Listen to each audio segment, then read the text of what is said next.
Buenos días, estimados estudiantes. Bienvenidos a la clase de matemáticas. En el día de hoy vamos a continuar con el desarrollo de la guía 2 del primer periodo en cuanto a propiedades de las funciones. En esta parte vamos a tomar los conceptos de función creciente, función decreciente y función constante. Antes de iniciar estos nuevos aprendizajes, vamos a retroalimentar lo que vimos en la clase anterior, los conceptos de función inyectiva, función sobreyectiva y función biyectiva. Vamos a tomar el siguiente ejemplo. Dado los conjuntos A, formado por los elementos 1, 2, 3, 4, 5, y B, formado por los elementos 1, 8, 27, 64, 125, 216, y la función f de a en b definida por f de x igual a x al cubo para cada x que pertenece a A. Bien, la anterior función es una función biyectiva, argumenta su respuesta. Entonces, ¿cuál es el primer paso? El primer paso es determinar la función f de a en b definida por la ecuación f de x igual a x al cubo. Listo. El segundo paso es hallar el dominio. Entonces, vamos a determinar que el dominio de la función es el conjunto A. El tercer paso, el codominio de la función. Entonces, sabemos que el codominio de la función es el conjunto B. Cuarto, vamos a determinar las imágenes de la función de A en B, definida para la función f de x igual a x al cubo. Tenemos las parejas ordenadas. Entonces tenemos que f de x es igual a 1, 1. Si tomamos 1 elevado al cubo, que en este caso x es 1, y si elevamos 1 al cubo, el resultado va a ser 1. Por eso la pareja ordenada es 1, 1. La siguiente pareja ordenada, 2 para x y 2 al cubo es 8. Siguiente pareja ordenada, 3. 3 al cubo es 27. Siguiente pareja ordenada, 4. 4 al cubo es 64. Siguiente pareja ordenada, 5. 5 al cubo es 125. Bien, volvemos al conjunto B y nos damos cuenta, y en el conjunto de llegada nos damos cuenta que 216 no es imagen de ningún elemento del conjunto de partida. Entonces, el codominio no es igual al rango de la función.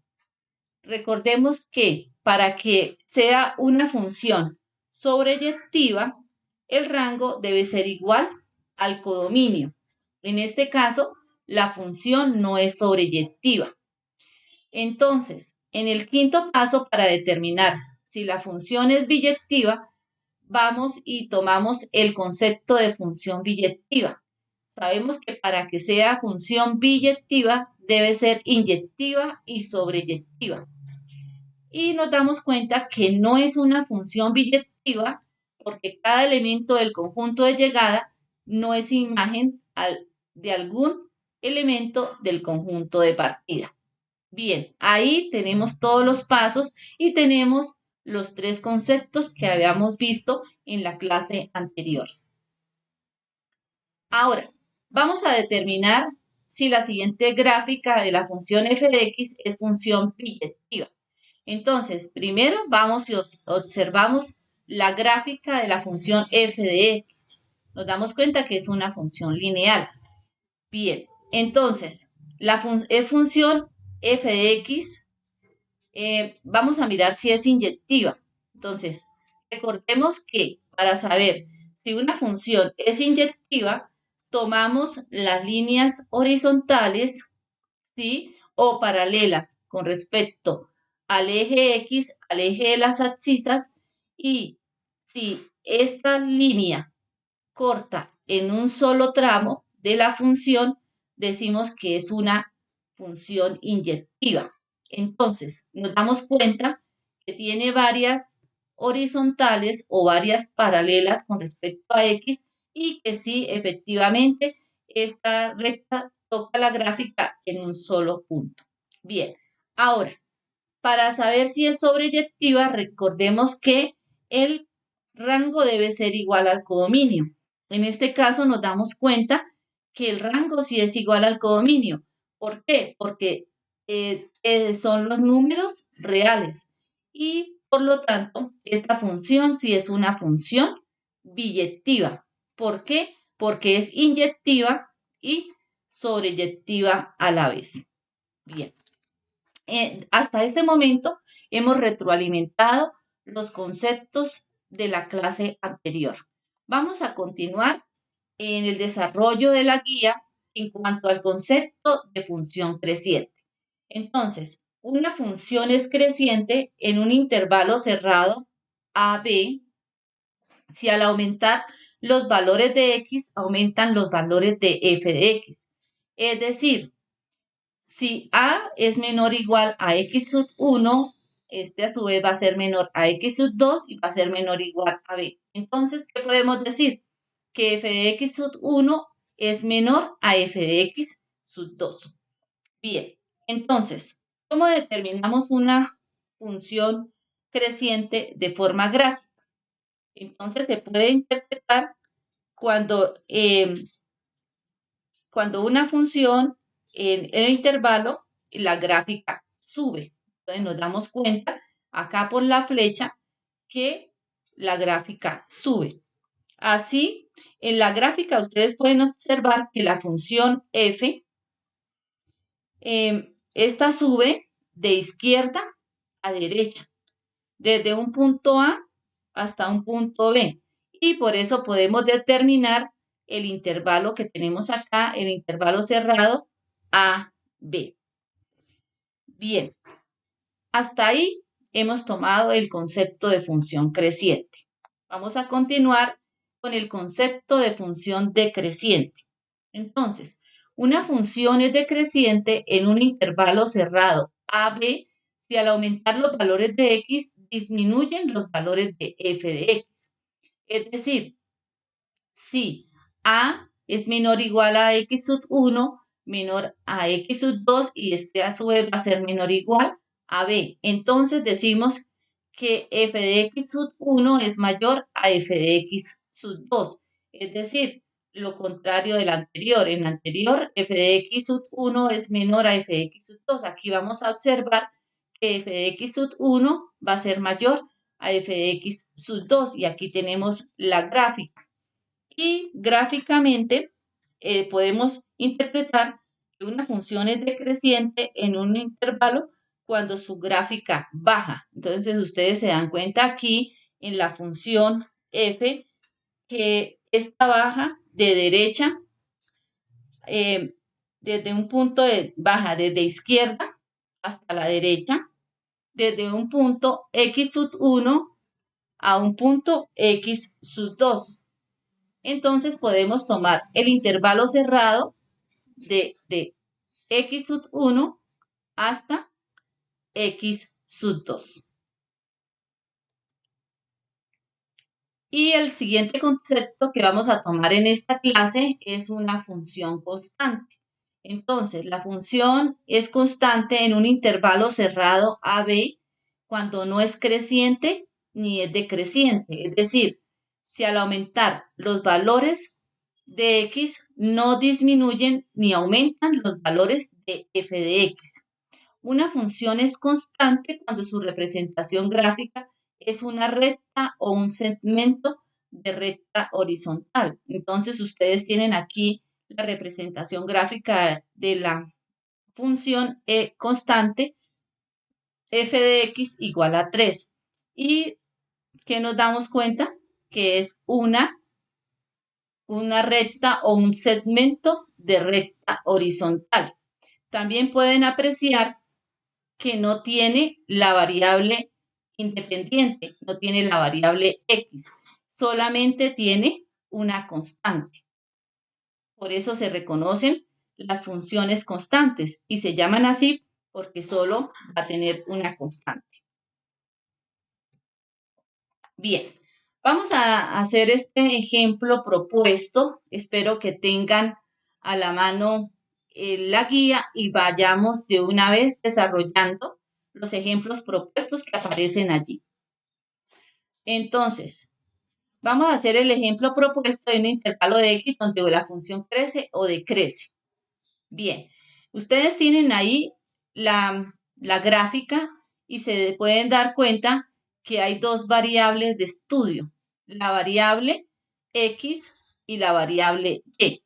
En la variable x tenemos la edad dada en años y tenemos en la variable y, tenemos el peso de la persona, peso W, dado en libras. Bien, entonces, vamos a responder las preguntas que están acá y están en la guía. Dice, ¿en qué edades la persona presentó mayor peso, es decir, el W en libras? Entonces, ustedes van y hacen la interpretación mediante la gráfica. Nos damos cuenta que aquí está la edad.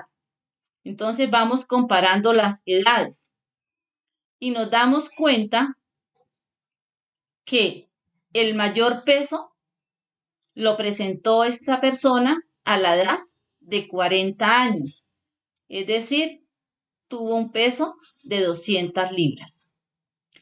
¿En qué edades la persona presentó un peso W en libras constante? Entonces tenemos que buscar los intervalos constantes. Entonces nos damos cuenta que aquí hay una constante y aquí hay otra constante. Bien, si nos damos cuenta, la persona tuvo un peso constante entre los 25 aproximadamente a los 35 años, ¿sí? Y nos damos cuenta que a los 50 años volvió a presentar un peso constante hasta los 80 y más, porque según la gráfica, la persona no ha tenido un deceso. Entonces, nos damos cuenta que hay dos intervalos cerrados. Tercera pregunta. ¿En qué edades de adulto mayor la persona presentó menos peso? Entonces, recordemos que para ser adulto mayor ya la persona debe tener más de 50 años, ¿cierto? En Colombia tomamos a los adultos mayores a partir de los 60 años, pero nos damos cuenta acá que desde los 50 años él ha tenido un peso constante. ¿Cuál fue el máximo peso W en kilogramos? Entonces, tenemos acá, ya sabemos que a los 40 años tuvo el máximo peso de 200 libras. Sabemos que un kilo tiene 2 libras. Como me están pidiendo el peso en kilogramos, entonces sabemos que 200 libras equivalen a 100 kilogramos. Quinta pregunta. ¿Cuál fue el peso mínimo de la persona en su vida adulta en kilogramos? Bien, entonces, sabemos que en la persona adulta, entonces, tanto desde los 25 hasta los 35, como de los 50 en adelante, ha tenido la constante y vemos que ha sido de 75 kilogramos. Bien, entonces, esta interpretación de la gráfica, ahí vemos función creciente, función constante, función creciente, función decreciente y función constante. Vemos en una sola gráfica, vemos los tres conceptos que acabamos de ver en la clase. Bien, ahora vamos a partir de este momento, vamos a hacer estos ejemplos propuestos. Estos ejemplos propuestos los vamos a desarrollar dentro de la clase, ¿sí? Entonces, vamos a determinar la solución para estos ejemplos. Cada vez que lo necesitamos, venimos al tablero, observamos el ejemplo y volvemos al panel. Bien, entonces, este ejemplo, por favor, lo van a tomar. Recuerden que los ejemplos que hacemos en clase y se desarrollan en clase, les sirven a ustedes de estudio como preparación para los quizzes, los parciales y la prueba de calidad. Entonces, vamos a escribir una situación problema que describa el recorrido de esta función. Entonces sabemos que acá hay una función creciente, decreciente, constante, decreciente, creciente, constante y creciente. Entonces, ¿ustedes qué van a hacer? Van a tomar este ejemplo y lo van a convertir en una situación problema. Es decir, ustedes interpretan la gráfica y ustedes mismos van a plantear un problema con esta situación. Bien, vamos a ir al panel y regresamos al video.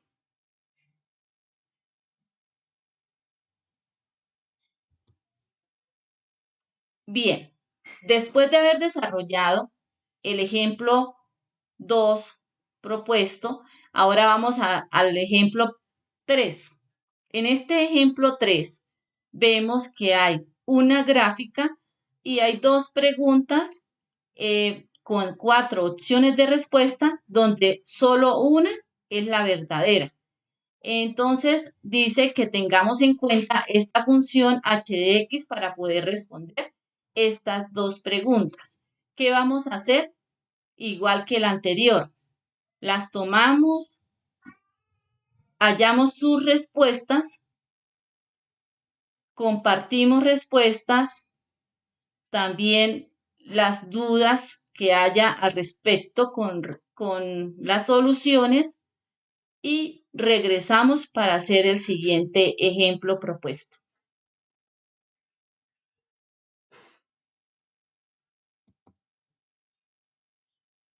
Bien, después de haber desarrollado el ejemplo propuesto 3, vamos al ejemplo propuesto 4. Entonces, responde las siguientes preguntas abiertas teniendo en cuenta la siguiente información. Un péndulo se construye con una pesa y una cuerda. Cuando se suspende la pesa de la cuerda y se deja quieta, la cuerda permanece vertical. En este caso se dice que la pesa está en la posición de equilibrio. Si con la cuerda tensa se aleja la pesa de su posición de equilibrio y se suelta, la pesa realiza un movimiento de vaivén a uno solo de los movimientos de ida y regreso a la posición desde la cual se soltó se le denomina oscilación.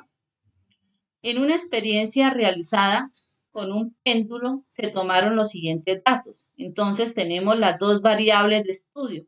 Tenemos el número de oscilaciones y tenemos el tiempo en segundos. Entonces tenemos que cuando tiene 10 oscilaciones hay un tiempo de 1.5 y así va aumentando las oscilaciones y van aumentando también el tiempo en segundos. Hay dos preguntas. ¿Cuánto incrementa el tiempo a medida que aumentan las oscilaciones? ¿Qué tiempo tardará en hacer 150 oscilaciones? Entonces, lo mismo, tomamos el problema, lo solucionamos y empezamos a participar en la clase de matemáticas.